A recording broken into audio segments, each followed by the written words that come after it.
മുട്ടത്തോട് വെച്ചിട്ടുള്ള ഒരു വീഡിയോ നമ്മൾ ഒരുപാട് മുന്നേ ചെയ്തിട്ടുണ്ടായിരുന്നു. ഒരുപാട് ലൈക്സും അതുപോലെ തന്നെ കമൻസും നല്ല റിവ്യൂസൊക്കെ കിട്ടിയിട്ടുള്ള, അത്യാവശ്യം നല്ല വ്യൂവേഴ്സും കിട്ടിയിട്ടുള്ള ഒരു വീഡിയോ ആയിരുന്നു അത്. അപ്പോൾ ഇന്നും നമ്മൾ വന്നിട്ടുള്ളത് മുട്ടത്തോട് വെച്ചിട്ടുള്ള കുറച്ചധികം ടിപ്സ് കാണിക്കാൻ വേണ്ടിയിട്ടാണ്. അപ്പോൾ അതിന് വേണ്ടിയിട്ട് നമ്മളിവിടെ മുട്ടത്തോട് എടുത്തിട്ടുണ്ട്. നമ്മൾ ഉപയോഗിച്ചതിന് ശേഷം ജസ്റ്റ് ഒന്ന് കഴുകി വൃത്തിയാക്കി ഉണക്കി എടുത്ത് വെച്ചാൽ മതി കേട്ടോ. തവണയായിട്ട് നമുക്ക് ഇത്രയും മുട്ടത്തോട് ഒരുമിച്ച് കിട്ടില്ല. അപ്പോൾ നമ്മൾ വീട്ടിൽ ഉപയോഗിച്ചതിന് ശേഷം നമ്മളതൊന്ന് വലിച്ചെറിയാണ്ട് കഴുകി ഒന്ന് ഉണക്കി എടുത്ത് വെക്കുകയാണെന്നുണ്ടെങ്കിൽ നമുക്ക് ആവശ്യം അനുസരിച്ച് എടുത്താൽ മതി കേട്ടോ. അപ്പോൾ ഞാനിതാ മുട്ടത്തോട് കൈ വെച്ചിട്ടൊന്ന് പൊടിച്ചെടുത്തിട്ടുണ്ട്. എന്നിട്ട് മിക്സിയുടെ ജാറിൽ ഒന്ന് ഇട്ട് കൊടുക്കുക. അപ്പോൾ നമുക്ക് ഇത് വല്ലാണ്ട് ചെറിയ കഷ്ണങ്ങളാക്കേണ്ട, അതുപോലെ തന്നെ മിക്സി കേടാവുമെന്നില്ല പേടിയും വേണ്ട കേട്ടോ. മിക്സിക്ക് യാതൊരുവിധ പ്രശ്നങ്ങളും ഉണ്ടാവില്ല. അപ്പോൾ നമ്മൾ നല്ല പോലെ തന്നെ പൊടിച്ചെടുത്തിട്ടുണ്ട്. അപ്പോൾ ഈ ഒരു അടപ്പിൽ കണ്ടോ, ജാറിലുള്ളതിനേക്കാൾ കൂടുതൽ ഒന്നുകൂടെ നല്ല ഫൈനായിട്ട് തന്നെ കിട്ടിയിട്ടുണ്ട്. ഇത് നമുക്ക് മാറ്റി വെക്കാം. നമ്മൾ തുണികളൊക്കെ നല്ലപോലെ പുത്തനായിട്ട് നിൽക്കാൻ വേണ്ടിയിട്ടും നല്ല കട്ടിയിൽ കിട്ടാൻ വേണ്ടിയിട്ടൊക്കെ ഉള്ള ടിപ്പ് ചെയ്യാൻ വേണ്ടിയിട്ട് ഇത് നമുക്ക് മാറ്റി വെക്കാം കേട്ടോ. നല്ല ഫൈനായിട്ടുള്ള ഈ പൗഡർ. ഇനി നമ്മുടെ ഫസ്റ്റത്തെ ടിപ്പ്, ഇതിൽ നിന്ന് നമ്മൾ കുറച്ചെടുത്തിട്ടുണ്ട് കേട്ടോ. ഒരു സ്പൂൺ വെച്ചിട്ട് കുറച്ചെടുത്തിട്ടുണ്ട്. ഇതെന്തിനാന്ന് വെച്ചാൽ നമ്മുടെ വീട്ടിലൊക്കെ മണി പ്ലാന്റ് വളർത്തുന്നുണ്ടെന്നുണ്ടെങ്കിൽ മണ്ണിലായിക്കോട്ടെ വെള്ളത്തിലായിക്കോട്ടെ ഇത് ഇട്ട് കൊടുക്കുകയാണെന്നുണ്ടെങ്കിൽ മണി പ്ലാന്റ് നല്ല പോലെ തന്നെ വളരും. മണി പ്ലാന്റ് മാത്രമല്ല, കറിവേപ്പ്, പച്ചമുളക്, അതുപോലെ തന്നെ നമ്മുടെ കറ്റാർവാഴയൊക്കെ നല്ല പോലെ തന്നെ വളർന്ന് കിട്ടും. നല്ല കട്ടിയിൽ നല്ല പോലെ തന്നെ വളർന്ന് കിട്ടും. അപ്പോൾ ഇതിന് മുൻപേ നമ്മൾ കുറച്ച് മണ്ണിൽ ഇതുപോലെ ഒരു മുട്ടത്തോട് ഒന്ന് പൊടിച്ചിട്ടിട്ട് ചെയ്തിട്ടുണ്ടായിരുന്നു കേട്ടോ. അപ്പോൾ ഇത് കണ്ടോ, നല്ല പോലെ തന്നെ വളർന്നിട്ടുണ്ട്. ഒരു ഗ്ലാസ്സിലായിട്ട് കൂടിയിട്ട് ഒരുപാട് ഇലകളൊക്കെ ഉണ്ടായിട്ട് നല്ല പോലെ തന്നെ വളർന്ന് കിട്ടിയിട്ടുണ്ട്. അപ്പോൾ ഇത് നമുക്ക് നല്ലൊരു വളമായിട്ട് കൂടി ഉപയോഗിക്കാം കേട്ടോ. ഇതിലുള്ള ആ ഒരു മുട്ടത്തോടിൽ നമുക്കറിയാം കാൽസ്യമൊക്കെ ഒരുപാട് അടങ്ങിയിട്ടുണ്ട്. അത് ഈ ചെടികൾക്കൊക്കെ തന്നെ വളരെ നല്ലതാണ്. അപ്പോൾ നമുക്ക് ഇത് ഒരു വളമായിട്ട് ഫസ്റ്റ് തന്നെ നമ്മുടെ ഒരു ടിപ്പ് എന്ന് പറഞ്ഞാൽ ഇത് നമുക്ക് നല്ലൊരു വളമായിട്ട് ഉപയോഗിക്കാം. ഒരുപാട് ഉപയോഗിക്കാണ്ടിരിക്കുക, വളരെ കുറഞ്ഞ അളവിൽ നമ്മൾ ഇത് ചേർത്ത് കൊടുക്കുകയാണെന്നുണ്ടെങ്കിൽ നല്ല പോലെ തന്നെ അത് വളരും. ഇനി നമുക്ക് ഈ മിക്സിയിലുള്ള ഈ ഒരു പൗഡർ ഒരു പാത്രത്തിലേക്ക് മാറ്റി കൊടുക്കാം. നമ്മുടെ രണ്ടാമത്തെ ടിപ്പ് എന്ന് പറഞ്ഞാൽ, നമ്മൾ നേരത്തെ എടുത്തപ്പോൾ ഈ മിക്സിയുടെ ഉള്ളിലൊക്കെ ആകെ മഞ്ഞ കളറായിരുന്നു അല്ലേ. അപ്പോൾ നമ്മളിതിൽ മഞ്ഞളും വേപ്പിൻ്റെ ഇലയൊക്കെ അരച്ചിട്ട് നല്ല പോലെ തന്നെ ഈ ഒരു ഭാഗത്തെ ഒരു കളറായിരുന്നു ഉണ്ടായിരുന്നത്. പക്ഷേ മുട്ടത്തോട് പൊടിച്ചെടുത്തപ്പോൾ അതിൻ്റെ ആ ഒരു കളറൊക്കെ മാറി നല്ലൊരു സ്റ്റീലിൻ്റെ കളർ തന്നെ നമുക്ക് കിട്ടിയിട്ടുണ്ട്. കണ്ടോ, നല്ല പോലെ കളറിൽ കിട്ടിയിട്ടുണ്ട്. അതുപോലെ തന്നെ മുട്ടത്തോട് പൊടിച്ച് കഴിഞ്ഞാൽ നമ്മുടെ ഈ മിക്സിയുടെ ഈ ഒരു ബ്ലേഡ് ഉണ്ടല്ലോ, ആ ബ്ലേഡിന് നല്ല പോലെ തന്നെ മൂർച്ചം കൂടി കിട്ടും കേട്ടോ. അപ്പോൾ ഇത് നല്ലൊരു ടിപ്പാണ്. നമ്മൾ നേരത്തെ പൊടിച്ച് മാറ്റിയിട്ടുണ്ടായിരുന്ന ഈ ഒരു മുട്ടത്തോടിൻ്റെ പൗഡറിലേക്ക് നമ്മളൊരു സോപ്പ് പൊടിയാണ് ചേർത്ത് കൊടുക്കുന്നത്. ഒരു സ്പൂണ് സോപ്പ് പൊടി ചേർക്കുന്നുണ്ട്. അപ്പോൾ നിങ്ങളെ കയ്യിൽ സോപ്പും പൊടി ഇല്ല, അതല്ലെങ്കിൽ സോപ്പും പൊടിക്ക് പകരം ഡിഷ് വാഷ് ലിക്വിഡ് ചേർക്കണമെന്നുണ്ടെങ്കിൽ അത് ചേർത്ത് കൊടുക്കാവുന്നതാണ്. അപ്പോൾ ഞാനിവിടെ ഇതാണ് ചേർത്തിട്ടുള്ളത്. വിമ്മുള്ളവർക്ക് വിമ്മ് ചേർത്ത് കൊടുക്കുക, സബീന പൗഡർ ഉള്ളവർക്ക് അതും ചേർത്ത് കൊടുക്കുക. പിന്നെ ഒരു സ്പൂണ് ബേക്കിംഗ് സോഡ, അതുപോലെ തന്നെ ഒരു സ്പൂണ് ഉപ്പ്, ഇത് രണ്ടും ചേർത്ത് കൊടുത്തിട്ടുണ്ട്. അപ്പോൾ ബേക്കിംഗ് സോഡ നല്ല കറയില്ലാത്തവർക്കൊക്കെ ആണെങ്കിൽ ഒഴിവാക്കുക. അപ്പോൾ നമ്മുടെ ബാത്റൂമൊക്കെ തന്നെ നല്ല പോലെ തന്നെ കറ പിടിച്ചിട്ടുണ്ട്. അതുകൊണ്ടാണ് നമ്മൾ ഒരു സ്പൂണ് ബേക്കിംഗ് സോഡ ചേർത്ത് കൊടുത്തത്. പിന്നെ ഒരു കുറഞ്ഞ അളവിൽ നമ്മൾ ടൂത്ത് പേസ്റ്റ് കൂടി ചേർത്ത് കൊടുക്കുന്നുണ്ട് കേട്ടോ. ഇനി ഇതിലേക്ക് നമ്മളിത് മിക്സ് ചെയ്തെടുക്കാൻ വേണ്ടിയിട്ട് വിനാഗിരിയാണ് ചേർത്ത് കൊടുക്കുന്നത്. എന്നിട്ട് നല്ല പോലെ തന്നെ മിക്സ് ചെയ്തെടുക്കണം.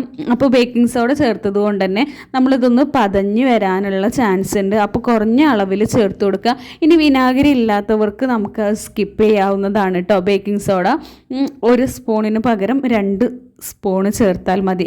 അപ്പോൾ ഇതിലേക്ക് നമ്മൾ എന്തൊക്കെയാണ് ചേർത്തെന്ന് വെച്ചാൽ സോപ്പും പൊടി, അതുപോലെ തന്നെ മുട്ടത്തോട് പൊടിച്ചത്, സോപ്പ് പൊടി, ടൂത്ത് പേസ്റ്റ്, നമ്മുടെ വിനാഗിരി, ഉപ്പ്.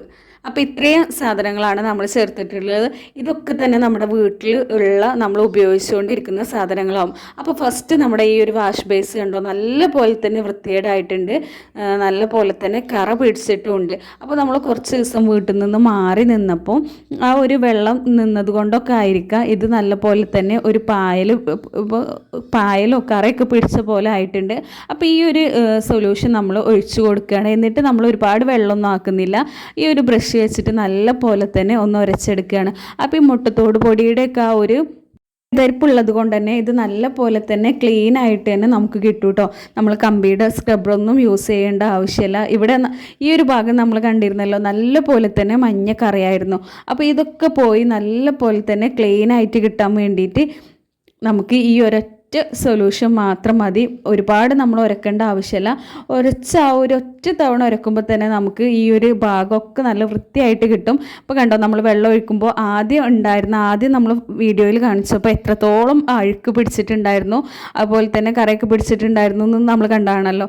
പക്ഷെ ഇപ്പോൾ നല്ല പോലെ തന്നെ വൃത്തിയായിട്ട് നമുക്ക് കിട്ടിയിട്ടുണ്ട്. അപ്പോൾ ഈ ഒരു രീതിയിൽ നമ്മൾ ചെയ്യുകയാണെന്നുണ്ടെങ്കിൽ നല്ല പോലെ തന്നെ വൃത്തിയായിട്ട് കിട്ടും. ഇനി ഈ ബേക്കിംഗ് സോഡ ഒന്നും ഇല്ലയെന്നുണ്ടെങ്കിലും നമ്മൾ മുട്ടത്തോട് പൊടിയും ഡിഷ് വാഷ് ലിക്വിഡും മാത്രം വെച്ചിട്ട് നമ്മൾ ടൂത്ത് പേസ്റ്റ് കൂടി ചെയ്യുകയാണെന്നുണ്ടെങ്കിൽ നല്ല പോലെ തന്നെ ക്ലീൻ ആയിട്ട് കിട്ടും കേട്ടോ. ബേക്കിംഗ് സോഡയും വിനാഗിരി ഒന്നും നമുക്ക് മസ്റ്റ് ആയിട്ടുള്ള കാര്യങ്ങളല്ല. ഡിഷ് വാഷ് ലിക്വിഡോ അതല്ലെങ്കിൽ സോപ്പ് പൊടിയോ അതിൻ്റെ കൂടെ നമുക്ക് മുട്ടത്തോടും ടൂത്ത് പേസ്റ്റും ഉണ്ടെന്നുണ്ടെങ്കിൽ ഇതുപോലെ നമ്മുടെ വീട്ടിലുള്ള എല്ലാ സാധനങ്ങളും നമുക്ക് വൃത്തിയാക്കി എടുക്കാവുന്നതാണ്. അപ്പോൾ സിങ്കും ഞാൻ നല്ല പോലെ തന്നെ ഉരച്ച് ക്ലീനും ചെയ്തെടുത്തിട്ടുണ്ട്. ഇനി നമ്മൾ ഈ സിങ്കിൻ്റെ വശങ്ങളിലുള്ള അഴുക്കൊക്കെ കളയാൻ വേണ്ടിയിട്ടും ഈ രീതിയിൽ തന്നെ നമുക്ക് ചെയ്യാം കേട്ടോ. അപ്പോൾ ഒരുപാട് നമ്മൾ വലിച്ചെണ്ണ നീട്ടുന്നില്ല. ഈ ഒരു സിങ്കിൽ നമ്മൾ കുറച്ച് ഒഴിച്ചു കൊടുത്തിട്ടുണ്ട്, നല്ല പോലെ തന്നെ ഉരച്ചെടുത്തിട്ടുണ്ട്. ഇനി നമ്മളിതുപോലെ ഒരു ടവലിൽ കുറച്ച് ഈ ഒരു വെള്ളം എടുത്തിട്ടുണ്ട്, ഈ ഒരു സൊല്യൂഷൻ എടുത്തിട്ടുണ്ട്. എന്തിനാന്ന് വെച്ചാൽ മക്കളൊക്കെ ഉള്ള വീടുകളിലാണെന്നുണ്ടെങ്കിൽ ചുമരിലൊക്കെ നല്ല പോലെ തന്നെ മഷിയും അതുപോലെ തന്നെ ചെറിയ രീതിയിലുള്ള കറകളും ഒക്കെ ഉണ്ടാവും. ഇത് നമ്മൾ കൊതുകിനെ അടിച്ച് ആ ഒരു കൊതുകിൻ്റെ രക്തക്കറയാണ് കേട്ടോ. അപ്പോൾ നമുക്ക് ഇങ്ങനെയുള്ള ഒരു ചെറിയ രീതിയിലുള്ള കറകളൊക്കെ ചുമരിൽ നിന്നൊക്കെ ചെറിയ രീതിയിലുള്ള കറകളൊക്കെ പോകാനാണെന്നുണ്ടെങ്കിൽ ഈ സൊല്യൂഷൻ ഇതുപോലെ വെച്ചിട്ട് ഒന്ന് ഉരച്ചു കൊടുത്താൽ മതി. നമ്മൾ ഈ ഒരു ഭാഗം കട്ട് ചെയ്തിട്ടൊന്നുമില്ല, അതാ ഇതുപോലെ ഒന്ന് തേച്ച് കൊടുത്തപ്പോൾ തന്നെ അതൊക്കെ പോയിട്ടുണ്ട്. നമ്മളിതിൽ ബേക്കിംഗ് സോഡയും വിനാഗിരിയൊക്കെ ഉള്ളത് കൊണ്ട് തന്നെ അതിൻ്റെ ആ ഒരു പാട് പോലും നമുക്ക് കാണാൻ പറ്റുന്നില്ല കേട്ടോ. നല്ല പോലെ തന്നെ ക്ലീൻ ആയിട്ടുണ്ട്.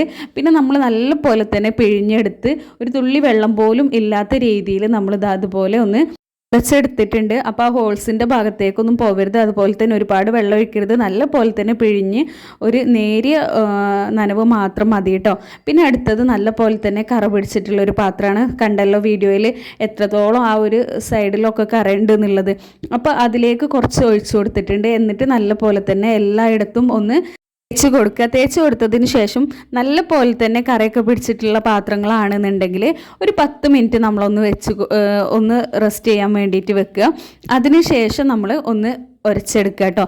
അപ്പോൾ നമ്മൾ വല്ലാണ്ടൊന്നും വെക്കുന്നില്ല, തേച്ച ആ സമയം തന്നെ നമ്മൾ ഉരച്ചെടുക്കുന്നുണ്ട്. കാരണം അത്രയും കരിഞ്ഞു പിടിച്ചിട്ടൊന്നുമില്ല. അപ്പോൾ നമ്മൾ എല്ലായിടത്തും കമ്പിയുടെ സ്ക്രബ്ബർ വെച്ചിട്ടൊന്ന് ഉരച്ച് കൊടുക്കുന്നുണ്ട്. ഒരുപാട് നമ്മൾ കൈ വേദനിച്ച് ഉരക്കൊന്നും വേണ്ട. എന്നിട്ട് നമ്മളൊന്ന് കഴുകിയെടുക്കുകയാണ് കേട്ടോ. അപ്പോൾ നമുക്ക് കഴുകുമ്പോൾ സോപ്പ് പൊടി ഉപയോഗിച്ചുകൊണ്ട് തന്നെ കുറച്ച് അധികം സമയം നമ്മൾ കഴുകുക. അപ്പോൾ ഇതിൽ നമുക്ക് പാത്രം കഴുകുന്നതാണെങ്കിൽ സെപ്പറേറ്റ് നമുക്ക് സോപ്പ് പൊടി ഇല്ലാണ്ട് നമുക്ക് മുട്ടത്തോടും അതുപോലെ തന്നെ ഡിഷ് വാഷ് ലിക്വിഡും വേണമെങ്കിൽ ചേർത്തിട്ട് ഉണ്ടാക്കാവുന്നതാണ്.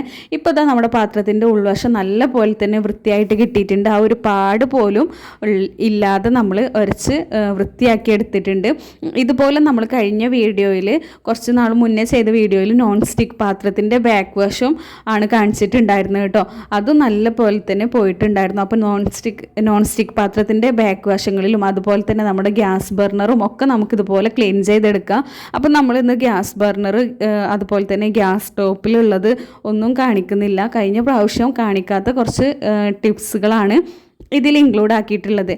അപ്പോൾ അതുപോലെ തന്നെ നമ്മുടെ ഗ്യാസിൻ്റെ ബാക്കിലുള്ള ടൈലിൽ അതുപോലെ തന്നെ നമ്മുടെ സിങ്കിൻ്റെ ആ വശങ്ങളിൽ ആ സൈഡിലുള്ള വാളിലൊക്കെ ടൈലിൻ്റെ ഭാഗങ്ങളിലൊക്കെ ഇതുപോലെ അഴുക്കും ഉച്ചിലൊക്കെ പിടിച്ചിട്ടുണ്ടാവും.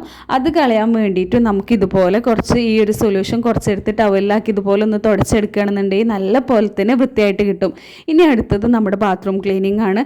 നല്ല പോലെ തന്നെ റിസൾട്ട് കിട്ടിയിട്ടുള്ള ഒരു ടിപ്പായിരുന്നു നമ്മുടെ ബാത്റൂമിൽ യൂസ് ചെയ്തപ്പോൾ കേട്ടോ. അപ്പോൾ നമ്മൾ ബാത്റൂമിൽ കുറച്ചധികം അതുപോലെ ഒന്ന് ഒഴിച്ചു കൊടുത്തിട്ടുണ്ട്. കുഴൽ കിണറിൻ്റെ വെള്ളമൊക്കെ യൂസ് ചെയ്യുന്നവർക്ക് പറ്റിയിട്ടുള്ള ഒരു ടിപ്പ് തന്നെയാണിത്. എത്ര കറ പിടിച്ചിട്ടുള്ള ബാത്റൂം ആണെന്നുണ്ടെങ്കിലും ഇത് ഒഴിച്ചു കൊടുത്ത് നമ്മളൊന്ന് ഉരച്ചെടുക്കുക. നല്ല പോലെ തന്നെ നമ്മൾ നേരത്തെ പറഞ്ഞ പോലെ നല്ല കറ ഉണ്ടെന്നുണ്ടെങ്കിൽ ഇത് രാത്രി നമ്മൾ ബാത്റൂമൊക്കെ ഉപയോഗിച്ച് കഴിഞ്ഞതിന് ശേഷം കുറച്ച് ഒഴിച്ചിട്ട് രാവിലെ ഒന്ന് ഫ്ലഷ് അടിക്കുക, അല്ലെങ്കിൽ രാവിലെ ഒന്ന് കഴുകുകയാണെന്നുണ്ടെങ്കിൽ ഒന്നുകൂടെ നമുക്ക് അധികം റിസൾട്ട് കിട്ടും. ഇപ്പോൾ ഇതാ നമ്മുടെ ബാത്റൂമിൻ്റെ ക്ലോസറ്റ് കുറച്ച് കഴിഞ്ഞിട്ടുണ്ട്, ഫ്ലഷ് അടിച്ചപ്പോൾ അതിൻ്റെ ആ ഒരു കളർ കണ്ടല്ലോ. ഇനി ഇത് നമുക്ക് ബാത്റൂമിൻ്റെ വാളിലും അതുപോലെ തന്നെ ഫ്ലോറിലൊക്കെ സെയിം ഇതേ രീതിയിൽ നമുക്ക് ഈ ഒരു സൊല്യൂഷൻ ഒഴിച്ച് കൊടുത്ത് നല്ല പോലെ തന്നെ ഉരച്ചെടുക്കാം. അപ്പോൾ ഫ്ലോറിലാണെങ്കിൽ കുറച്ചധികം വെള്ളം നമ്മൾ ഒഴിച്ചു കൊടുക്കുക, കാരണം ആ മുട്ടത്തോടിൻ്റെ തരിപ്പൊക്കെ ആ ഒരു ഫ്ലോറിൽ ഉണ്ടാവാനുള്ള ചാൻസ് ഉണ്ട്. അപ്പോൾ അത് കണ്ടോ, നമ്മുടെ ക്ലോസറ്റ് എത്രയും വൃത്തിയായിട്ടുണ്ട് കണ്ടോ. അപ്പോൾ എല്ലാവരും ഈ ബാത്റൂമിൻ്റെ ഈ ഒരു ടിപ്പ് ചെയ്ത് നോക്കുക. എല്ലാ ഭാഗത്തും ഇതുപോലെ ഉരച്ച് ക്ലീൻ ചെയ്യാവുന്നതാണ്. നമ്മൾ ബാത്റൂമിൽ ഉപയോഗിക്കുന്ന ബക്കറ്റും കപ്പും ഒക്കെ ഇതുപോലെ തന്നെ ക്ലീൻ ചെയ്യാം. അതൊക്കെ നമ്മൾ കഴിഞ്ഞ വീഡിയോയിൽ കാണിച്ചത് കൊണ്ടാണ് ഈ വീഡിയോയിൽ ഒഴിവാക്കിയിട്ടുള്ളത്. നമുക്ക് തുണികളിലേക്ക് കറ കളയാൻ വേണ്ടിയിട്ടുള്ള ടിപ്പാണ്. അപ്പോൾ ചെറിയ രീതിയിലുള്ള മഞ്ഞൾക്കറയൊക്കെ പോകാൻ വേണ്ടിയിട്ടും കടുപ്പത്തിൽ ഉള്ളതല്ല നമ്മൾ പറയുന്നത്, അല്ലാണ്ടുള്ള ചെറിയ രീതിയിലുള്ള കറകളൊക്കെ കളയാൻ വേണ്ടിയിട്ട് നമുക്കിത് യൂസ്ഫുൾ ആയിട്ടുണ്ടായിരുന്നു. അപ്പോൾ ഇതൊന്ന് ചെയ്ത് നോക്കുക കേട്ടോ. അപ്പോൾ ഞാൻ ഈ ഒരു സൊല്യൂഷനിൽ കുറച്ച് എവിടെയാണോ കറയുള്ളത് ആ ഭാഗത്തൊന്ന് തേച്ച് ശേഷം ഒന്ന് റബ്ബ് ചെയ്തെടുത്തിട്ടുണ്ട്. എന്നിട്ട് ഈ ഒരു സൊല്യൂഷൻ തന്നെ വെച്ചിട്ടുണ്ട് കേട്ടോ. കുറച്ച് സമയം ഒരു 20 മിനിറ്റോളം നമ്മൾ വെച്ചിട്ടുണ്ടായിരുന്നു. അതിന് ശേഷം ഒന്ന് നല്ല പോലെ തന്നെ തിരുമ്മി എടുത്തിട്ടുണ്ട്. ഇനി ഇതൊന്ന് നമുക്ക് സിങ്കിൽ വെച്ചിട്ട് തന്നെ ഒന്ന് കഴുകി നോക്കാം. എല്ലായിടത്തും നമ്മൾ കഴുകുന്നുണ്ട് കേട്ടോ. അപ്പോൾ ഇത് നമ്മൾ കല്ലിലൊന്നും അല്ല പൊരച്ചെടുത്തിട്ടുള്ളത്, മെഷീനിലൊന്നും ഇട്ടിട്ടില്ല. നമ്മൾ ജസ്റ്റ് വെറുതെ ഒന്ന് കയ്യിൽ കഴുകിയെടുത്തിട്ടുണ്ട്. അപ്പോൾ ഞാൻ വീണ്ടും പറയുകയാണ്, കടുപ്പത്തിലുള്ള കറകളല്ല. ഇതുപോലെ നമ്മൾ മഞ്ഞൾക്കറ അതുപോലെ തന്നെ കറികളുടെ കറ, അങ്ങനെ രക്തക്കറ, അങ്ങനെയുള്ള കറകളൊക്കെ ആണെന്നുണ്ടെങ്കിൽ ഇതൊന്ന് ചെയ്ത് നോക്കുക. അപ്പോൾ ഇത് കണ്ടോ, ഈ ഒരു ഭാഗത്താണ് ഉണ്ടായിരുന്നത്. ചെറിയ രീതിയിലുള്ളൊരു പാട് അവിടെ ഉണ്ടെന്നുണ്ടെങ്കിലും ബാക്കിയുള്ള ആ കറയൊക്കെ പോയിട്ടുണ്ട്. ഇത് നമുക്കിനി ഒന്ന് അലക്കിയെടുക്കുകയാണെന്നുണ്ടെങ്കിൽ ഈ ഒരു കറയും പോയി കിട്ടും. ഇനി നമുക്ക് വെള്ള തുണിയിലൊക്കെ ആ ഒരു കംഫർട്ടിൻ്റെയും അതുപോലെ തന്നെ കഞ്ഞിവെള്ളത്തിൻ്റെയൊക്കെ ഒരു ഉപയോഗം കിട്ടാൻ വേണ്ടിയിട്ട്, ഒരു കട്ടിയും തിളക്കമൊക്കെ കിട്ടാൻ വേണ്ടിയിട്ട് നമ്മൾ ഈ ഒരു വെള്ളത്തിലേക്ക് കുറച്ച് മുട്ടത്തോട് പൊടിച്ചത് നല്ല ഫൈനായിട്ട് നമ്മൾ ആദ്യം എടുത്ത് വെച്ചിരുന്നല്ലോ, അത് കുറച്ച് ചേർത്ത് കൊടുക്കുക കേട്ടോ. അപ്പോൾ ഇതിന് നല്ല ഫൈനായിട്ടുള്ളത് തന്നെ വേണം. ഇനി ഈ ഒരു വെള്ളത്തിൽ നമുക്ക് നമ്മുടെ വെള്ള ഷർട്ടോ വെള്ള തുണിയൊക്കെ നമുക്ക് ഇട്ട് വെച്ചതിന് ശേഷം ഒരു 10 മിനിറ്റ് ഇതുപോലെ ഒന്ന് വെച്ചതിന് ശേഷം നമുക്ക് ഒന്ന് പിഴിഞ്ഞ് വിരിച്ചിടുകയാണെന്നുണ്ടെങ്കിൽ നല്ലൊരു കട്ടി, നമ്മുടെ തുണികൾക്കൊക്കെ നല്ലൊരു കട്ടിയും പുതുമയൊക്കെ കിട്ടും കേട്ടോ. അപ്പോൾ ഇത് നമ്മൾ കഴിഞ്ഞ വീഡിയോയിൽ ഈ ഒരു ടിപ്പ് നമ്മൾ കാണിച്ചിട്ടുണ്ടായിരുന്നു, വെള്ള ഷർട്ട് വെച്ചിട്ട്. അപ്പോൾ അതിൽ കുഴപ്പമില്ലാത്ത റിസൾട്ട് നമുക്ക് കിട്ടിയിട്ടുണ്ടായിരുന്നു കേട്ടോ. അത്യാവശ്യം നല്ല കട്ടിയൊക്കെ കിട്ടിയിട്ടുണ്ടായിരുന്നു. അപ്പോൾ ശ്രദ്ധിക്കേണ്ട കാര്യം എന്താണെന്ന് വെച്ചാൽ ഈ ഒരു ടിപ്പ് ചെയ്യുമ്പോൾ നല്ല പോലെ തന്നെ ഫൈനായിട്ട് പൊടിച്ചെടുത്തിട്ടുള്ള മുട്ടത്തോട് പൊടി വേണം ചേർക്കാൻ വേണ്ടിയിട്ട്. അപ്പോൾ ഇത് നമ്മളിപ്പോൾ ഈ ഒരു ടിപ്പ് ഈ ഒരു ബനിയനിൽ വെച്ച് ചെയ്തു എന്നുള്ളൂ. അപ്പോൾ നമ്മൾ ചെയ്യുമ്പോൾ നമുക്ക് വെള്ള വസ്ത്രങ്ങളിലൊക്കെ ഇതുപോലെയും ചെയ്യാവുന്നതാണ്. ഇത്രയേ ഉള്ളൂ നമ്മളെ ഇന്നത്തെ വീഡിയോ. നമ്മുടെ വീഡിയോ ഇഷ്ടപ്പെട്ടാൽ ലൈക്ക് ചെയ്യുക, ചാനൽ സബ്സ്ക്രൈബ് ചെയ്യുക, നമ്മളെ വീഡിയോസൊക്കെ കാണുക. താങ്ക്